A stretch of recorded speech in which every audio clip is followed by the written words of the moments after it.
12 September শুক্রবার দুপুর পর্যন্ত জাহাঙ্গীরনগর বিশ্ববিদ্যালয়ের কেন্দ্রীয় ছাত্র সংসদ জাকসু এবং হল সংসদ নির্বাচনের ভোট গণনা চলছিল। ভোট গণনা চলাকালে বিশ্ববিদ্যালয়ের চারুকলা বিভাগের প্রভাষক জান্নাতুল ফেরদৌসের মৃত্যুর খবর পাওয়া যায়।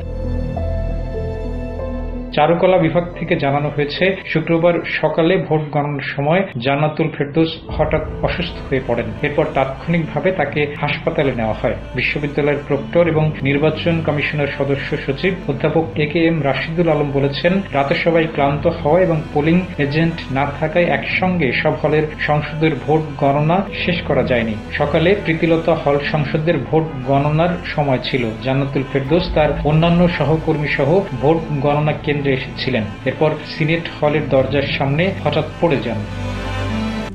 RICL TMX, যুগের পর যুগ স্থাপনা থাকে মজবুত। জান্নাতুল ফেরদৌস জাহাঙ্গীরনগর বিশ্ববিদ্যালয়ের চারুকলা বিভাগ থেকে BFA এবং 2018 সালে MFA সম্পন্ন করেন। তিনি জাহাঙ্গীরনগর বিশ্ববিদ্যালয়ের চারুকলা বিভাগে শৃঙ্খলা চিত্রকলায় প্রভাষক হিসেবে কর্মরত ছিলেন। তিনি বেশ কিছু গবেষণা কাজের সঙ্গেও যুক্ত ছিলেন।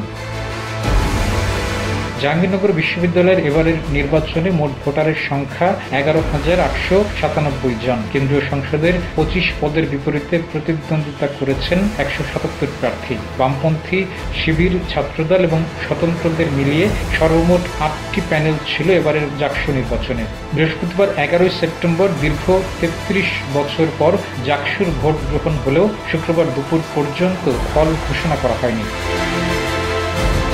ডেস্ক রিপোর্ট, জয় জয় হিন্দ।